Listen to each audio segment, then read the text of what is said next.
Bom dia, boa tarde, boa noite, boa madrugada para você, meu amigo e minha amiga do LAC Concursos. Sejam bem-vindos aí ao nosso sexto encontro, aula aí sobre a organização e funcionamento do Judiciário Eleitoral. Nós vamos então compreender como que funciona a Justiça Eleitoral, quem pode julgar, qual é a composição dos órgãos, né, que compõem a Justiça Eleitoral. Então a gente vai compreender de maneira bem esquematizada, que é, sem sombra de dúvidas, o grande boom do curso. Por isso vocês estão percebendo que as aulas são muito mais curtas, né? São de até 1 hora, né? Eu tenho buscado fazer aulas até de 1 hora. Então vamos entender a organização e funcionamento do Judiciário Eleitoral. Para isso, eu peço que você me escute e também tenha um material ao lado, material de apoio. Por quê? Porque eu, de maneira proposital, em vez de eu ficar citando artigos da Constituição Federal, artigo 118 a 121, que está lá previsto na Constituição Federal, que trata da organização e funcionamento do Judiciário Eleitoral, eu resolvi esquematizar. Eu resolvi, então, trazer de forma bem clara e bem objetiva quais são os conceitos que vocês devem ter em mente para que possam desenvolver a prova com maior facilidade. E eu quero deixar bem claro, começando então, que o primeiro órgão que a gente pode considerar como órgão dentro do Judiciário Eleitoral, dentro da Justiça Eleitoral, é o STF, o Supremo Tribunal Federal.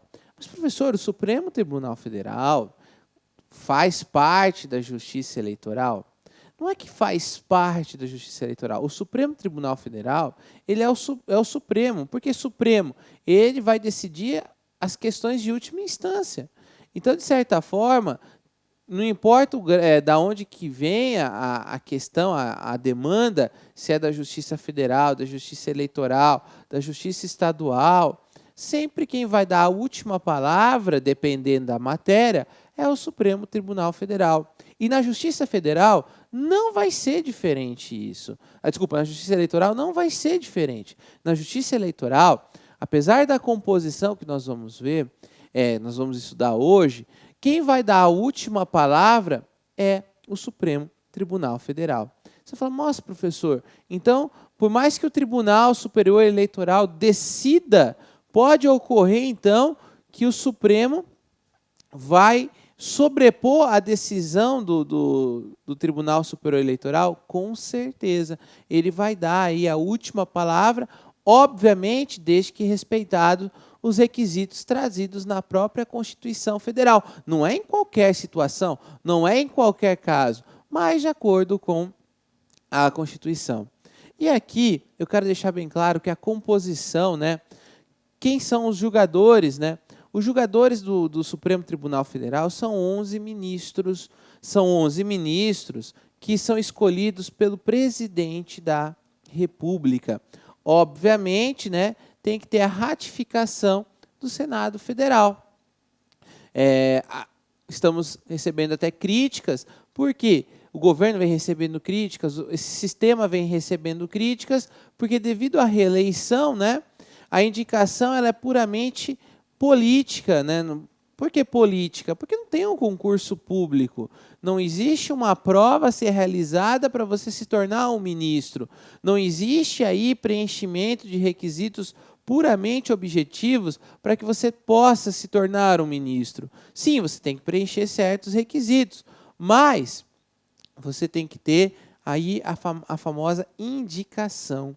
Então, o presidente da República escolhe quem ele deseja para que possa ser o ministro do STF e, consequentemente, esse ministro vai passar aí pela ratificação do Senado Federal. Eu até me lembro, né, que um dos últimos ministros que foram escolhidos foi o ministro Barroso, e o Barroso, no momento que ele estava no Senado, até então, na época, senador Pedro Táxi, constitucionalista, e o Barroso, um grande doutrinador de direito constitucional, então ele sabatinou mesmo o ministro Barroso a respeito do assunto.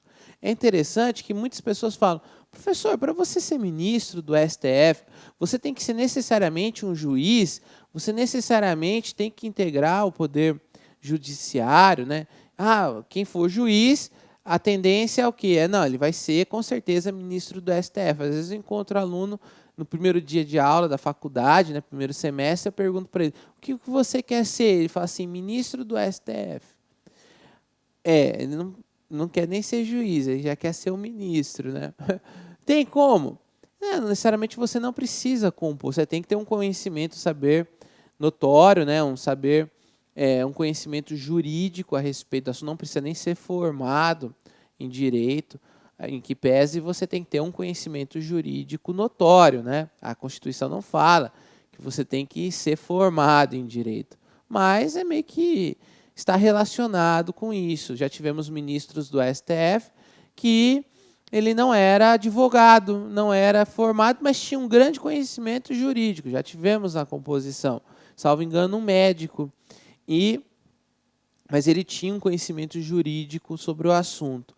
Então, não precisa integrar aí os quadros do Poder Judiciário.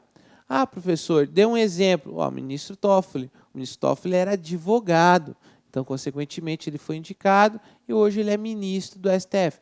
O Gilmar Mendes também era advogado da União, salvo engano, foi aí também indicado como ministro. Então, não são todos que tinham uma carreira na magistratura que justificariam aí ele estar como ministro do STF.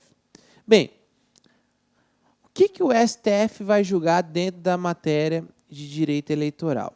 Bem, o STF, nós sabemos lá no artigo 102, incisos 1, de 1 a 3, que o STF cabe a guarda da Constituição Federal. Nós sabemos que o STF ele faz o controle concentrado de constitucionalidade e o controle também difuso de constitucionalidade. Então, de certa forma, o STF ele vem para cuidar disso. Por exemplo, no inciso 1, trata do controle concentrado de constitucionalidade. Isto é, vai chegar a matéria lá de direito eleitoral, sim, às vezes a lei, foi feita uma lei, foi questionada aí a constitucionalidade dessa lei de via concentrado, e aí o que acontece? O STF vai dar a palavra, não vai ser o Tribunal Superior Eleitoral, vai ser o STF. Nós sabemos que o STF é o órgão exclusivo do controle concentrado com relação à guarda da Constituição Federal. Aí, no inciso 2, falo que apreciar recursos ordinários que tenham sido julgados em uma única instância. Então, espera aí, houve um recurso ordinário, caberá aí o STF esse julgamento desse recurso, apreciar recursos ordinários. E, por fim, o recurso extraordinário. Tanto o recurso ordinário quanto o recurso extraordinário sempre vai envolver matérias de cunho constitucional. O recurso ordinário é quando houve uma denegatória aí de um mandato de segurança, ou dependendo do mandato de segurança, ou de alguma matéria nesse sentido.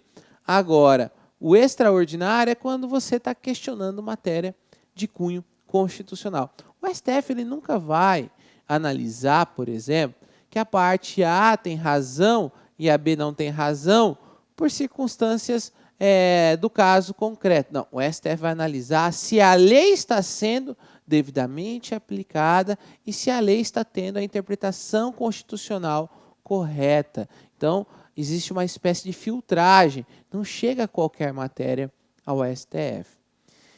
Lá os ministros, eles devem ter no mínimo 35 anos. Então, para você ser ministro do STF, você tem que ter 35 anos. E o interessante é o seguinte, que os ministros do STF, eles têm um mandato aí vitalício.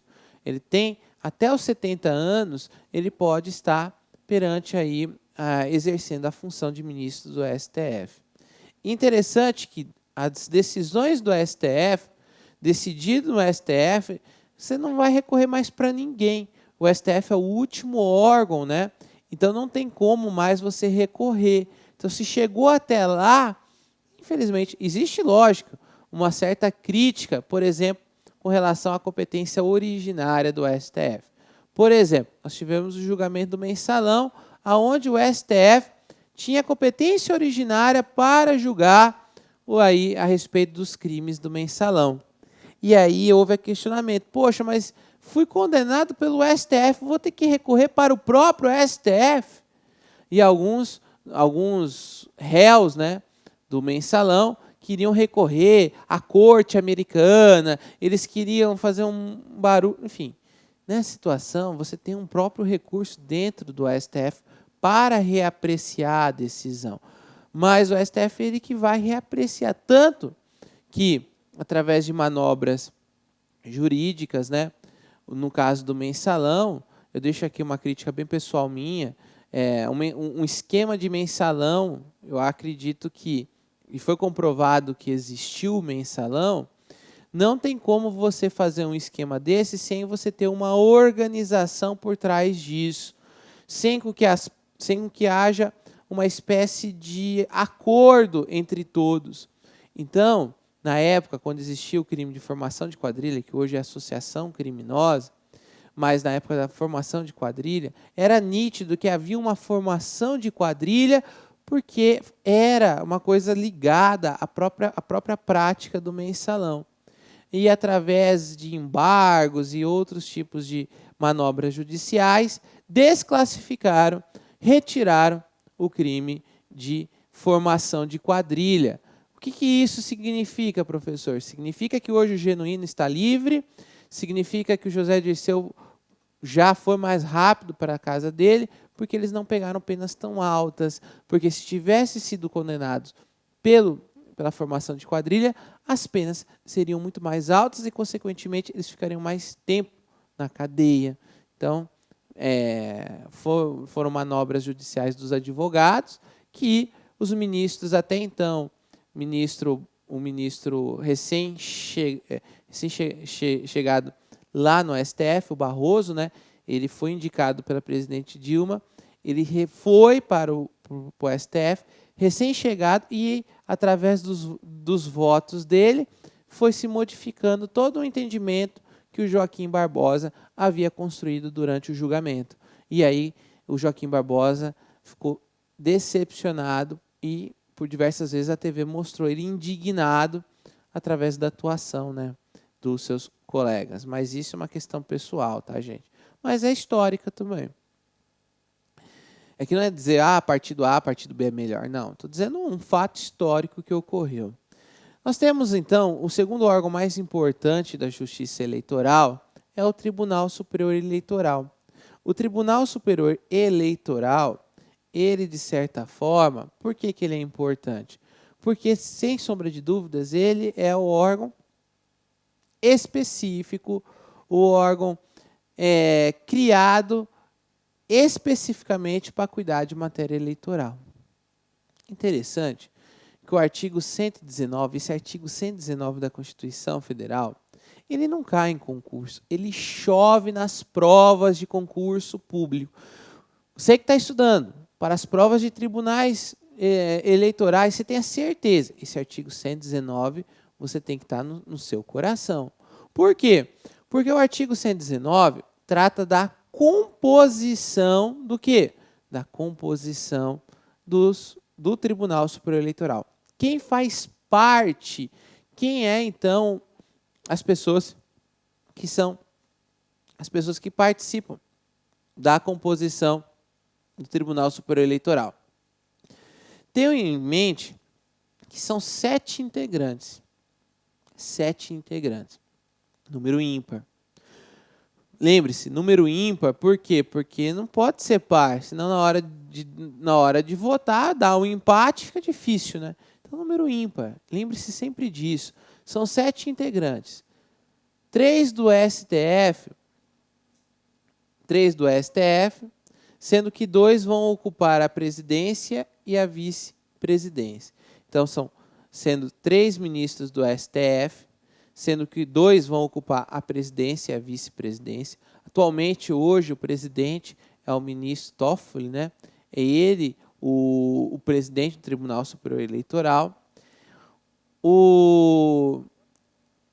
Os outros 2 são 2 do STJ Então, peraí, são 3 do STF, 2 do STJ e, por fim, 2 destinados à advocacia. Então, são advogados. Olá, meus amigos, minhas amigas, sou o professor Luiz Antônio de Carvalho do site lacconcurso.com.br. Gostou da aula do professor Pedro Silas? O professor Pedro Silas é o nosso professor especialista em regimentos internos e legislação específica. Quer continuar assistindo o restante dessa aula? Então convido você a acessar o nosso site, lacconcurso.com.br, e assistir esse módulo completo no site. Pode ter certeza que o LAC Concursos é o melhor custo-benefício da internet. Forte abraço, fique com Deus. Clique Lac.